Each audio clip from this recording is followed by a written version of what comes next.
Hey, what's up? This is Sully from Godsmack. Strap on those boots, baby, because you are now in the trenches of the war room with the one and only Mistress Carrie right here on the Mistress Carrie podcast. What's up? This is Joe Rogan, and you're listening to Mistress Carrie. Her hair so lovely, pretty eyes. Hey, this is Brent from Shinedown, and you're listening to Mistress Carrie. Hey, Carrie, go put your bra on, girl. Hey, this is Steven Tyler, and you be listening to the baddest bitch in Boston, Mistress Carrie. What's up? This is Aaron from Stain, and you're listening to Mistress Carrie. Hi, everybody. This is Dave Grohl from the Foo Fighters, and you're listening to the one, the only Mistress Carrie. Hey, this is David from the band Disturbed, and you're listening to the baddest bitch in Boston, Mistress Carrie. Hi, Bruce Dickinson here from Iron Maiden. Yes, indeed, Miss Whiplash herself, Mistress Carrie, is here to unchain your brain. Hi, this is Flea from the Red Hot Chili Peppers. You're listening to Mistress Carrie. This is Dennis Leary. You are listening to my favorite, Mistress Carrie. Hey, this is Corey from Stone Sour, and you have the privilege of listening to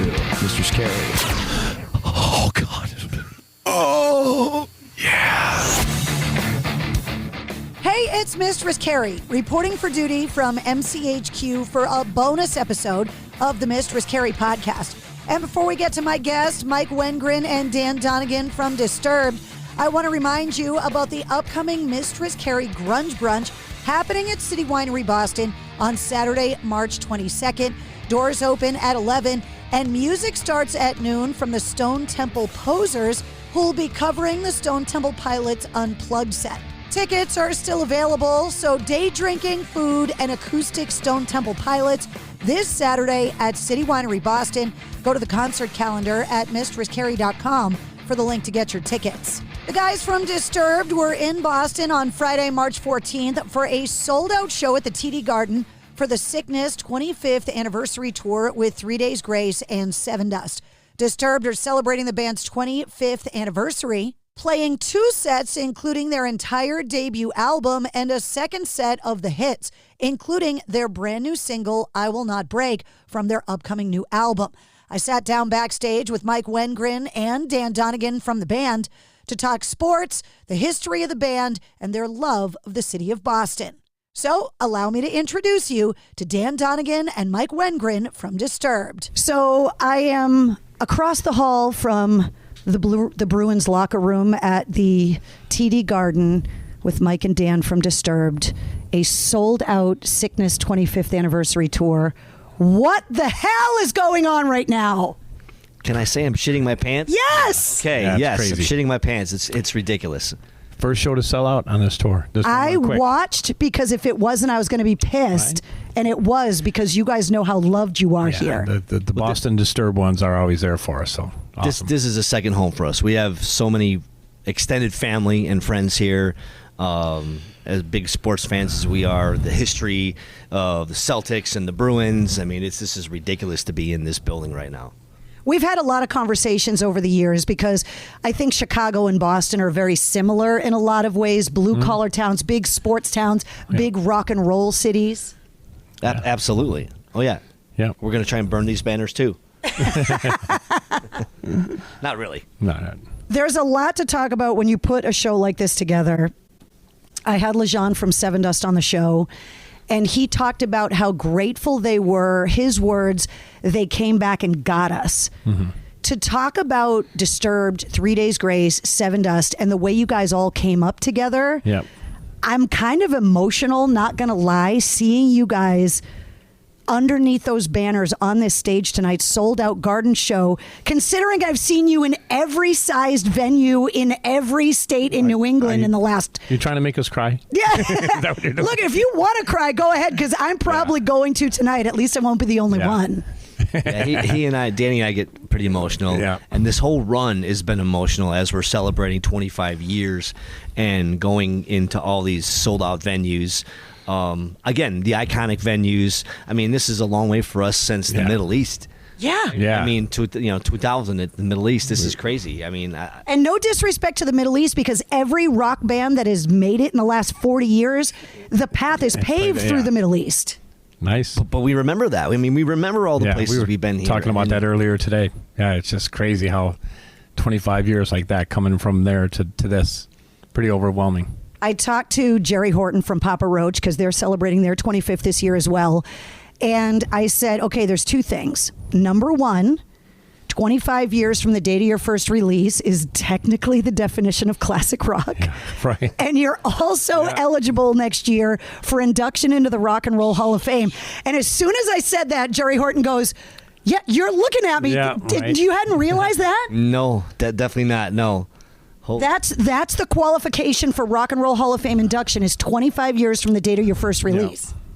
Okay. Well, and so Jerry goes, can you please stop talking? Like he can't, he's like, I can't wrap my head around it. He goes, I remember like writing, in his case, Last Resort. Yep. Talk to me about what you remember about the writing and recording of The Sickness that you look back at now and you're like, I can't, like we didn't know what the hell we were doing. Yeah, we were living the dream. Are you kidding me? Like we were just a bunch of kids, and we just got a record deal, and we're in the studio recording a record. And we didn't. I mean, it was like it was the most amazing thing ever. It was Thanksgiving, actually, American Thanksgiving. We were not home with our families. We were in the studio recording. There was like a deadline, and it just we were loving every second of it. We were in I don't know. It's like 25 years later. Yeah.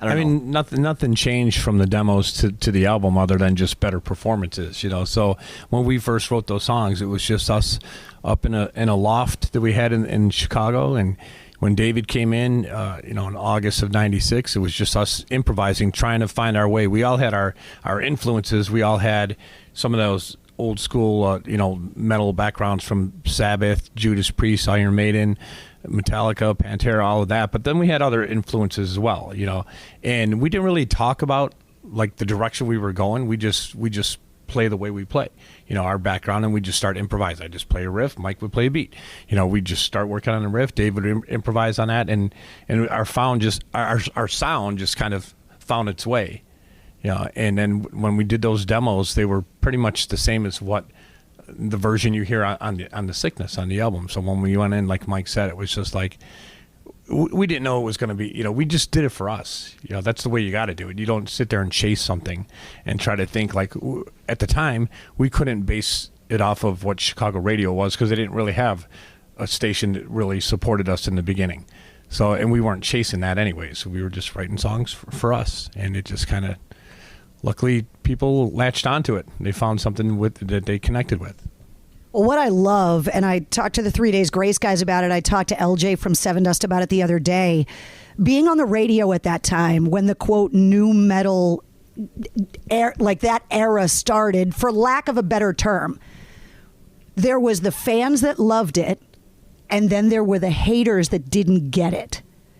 And this tour... and the success and the longevity of, you name the band, Linkin Park, Deftones, Korn, System of a Down, Rage Against the Machine, that are bigger now than they've ever been, you guys included 25 years later. Obviously, the haters and critics were wrong and we were right.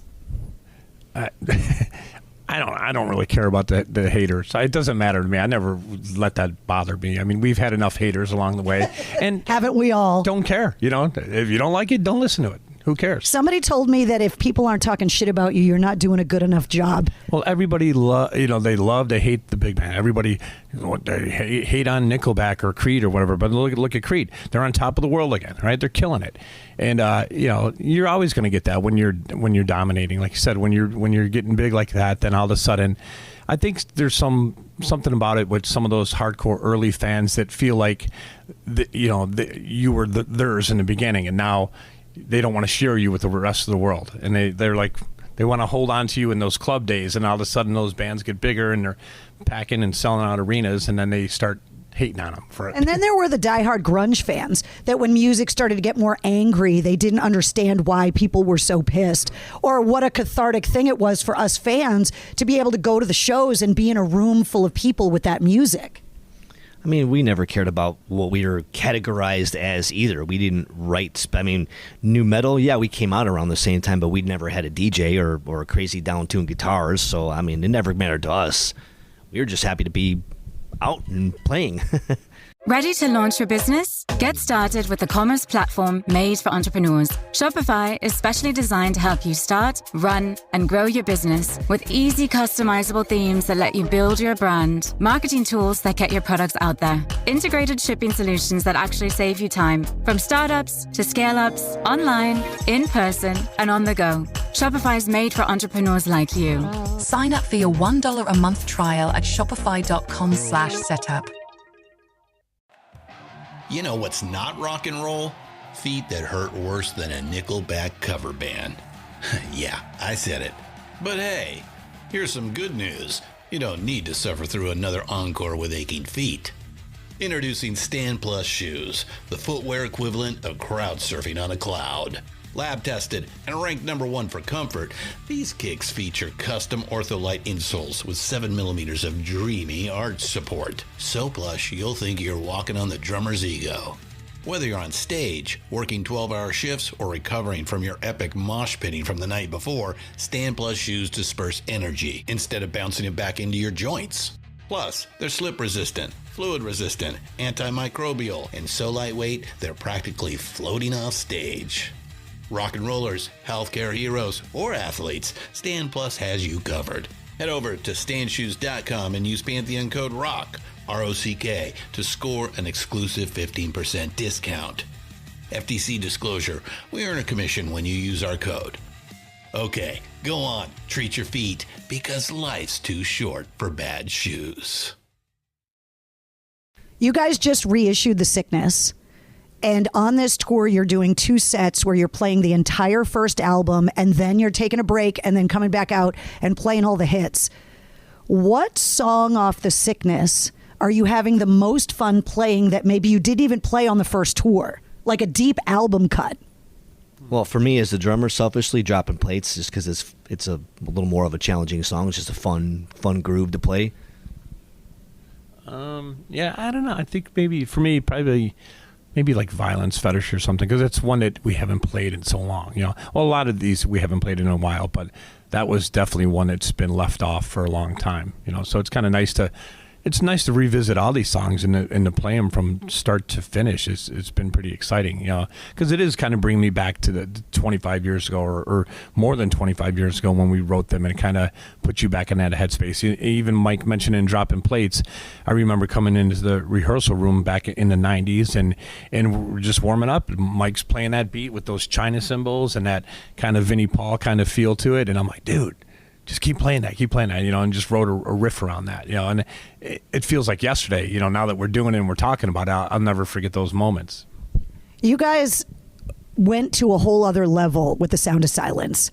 Like when figure skaters at the Olympics are skating to Disturbed, you're on a whole other level. Where is the weirdest place you have bumped into your own music? Because it's got to be... Have you made it to supermarket spins yet? Because Disturbed went from like being a rock band to like being the biggest band on the planet that even people's grandmothers knew that cover. I haven't heard it in a elevator, doctor's office, or grocery store just yet. So we got a ways to go yet. When those royalties checks start coming, you know you made it. Well, exactly. Well, Paul Simon would know we made it because we don't get nothing for that. Have you gotten feedback?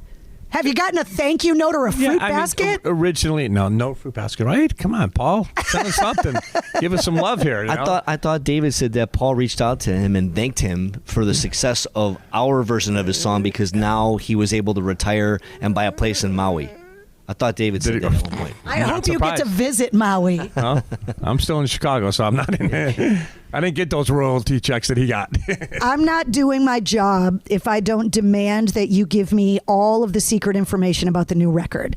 So obviously the new single, I've read articles, Dan, where you were talking about how you wanted to have the new single be an old school sound. Mission accomplished, by the way. Like it is that old school Disturbed vibe. Yeah, we were out in LA in the spring or in the fall, last fall, and just started getting the ideas out, and just we had an album's worth of material already done, and me and Mike and Drew, our producer, were sitting in the room, and you know, I like to keep going. Once the ball's rolling, you know, I don't like to quit. You know, I don't like to stop because I always feel like the excitement's there. You got something new, so I keep writing, and David's trying to play catch up, because he's got to write a lot of these lyrics to these songs. So a lot of times he wants us to stop because we're getting too far ahead of him, And one day I was in the studio and I'm just like, I was already digging back into old demos that I had at home, old cassette tapes that we had in the 90s. As we're going through the the vault of things. The hard part's finding a cassette player to play them on now. I had to buy one on eBay. Yeah, me I really too. did. Yeah. So I wanted to go back and just kind of get back in that headspace of see, some of those recordings were just hitting a record button and putting a little cassette player in the back of the room. So it's the worst quality ever. But I wanted to hear some of those improvised tapes and get in that headspace of where we were back then. And even though I Will Not Break is a brand new riff, it kind of just had that vibe. So I was supposed to be tracking guitars in the studio for something else that day, and I'm like, let's just put that on the back burner and just feel like doing something new, And we just start messing around a bit, and I'm just playing around with this riff, and for a while, I changed the riff probably 50 times as we're sitting there. And I think when the riff finally came about, I think me, Mike, and Drew just looked at each other and we're like, that's it. That's the one. Go with that. Oh, yeah, that's the working title. Is Cake Bread is one of the wines we have backstage here. But we were having that in the studio that night. We opened up a bottle of wine and started improvising. And so the working title for the song was called Cake Bread. He's riffing out, and he likes to, we'll loop some beats for him, and he just sits there, and he can riff for hours sometimes. Sometimes something comes out in 5 minutes. Sometimes comes out 5 hours. It had been going around. I'm like, you know what? I'm sitting in the back of the room. I DoorDash some wine. Yep. The best that the store had on DoorDash was Cake Bread. So the guy shows up. I crack open the wine. Within 5 minutes of pouring the glasses for everybody, that riff for I'm Not Break came out. So, wine seems so highfalutin for Disturbed songwriting. Did you have your pinkies out? It's so fancy. Always pinkies up. Always pinkies up. So we know that there's a record coming. No one is listening, and I'm not going to tell anybody. So just tell me when we're going to get it. Just tell me everything. We were just... The label won't be mad at all, I promise. We really don't know. 10 minutes before you walked in the room, we were just talking with our manager, too. Our main focus has been this 25th anniversary tour. That we do have a lot of stuff recorded. And obviously with the first single out, there hasn't really been much talk about the release yet, just because we're so focused on these tours. It's hard to think about it when we're selling out the Garden and all these other places. We're just riding this wave, and we're on a high right now that there hasn't been any deep discussion just yet of if it's coming out this year or next year. We still got to strategize that. Well, I'm on the air all over New England, and there's people from all over New England here tonight. So I want to hear, even though you're not Boston sports fans, I want to hear your reaction walking into the Garden today.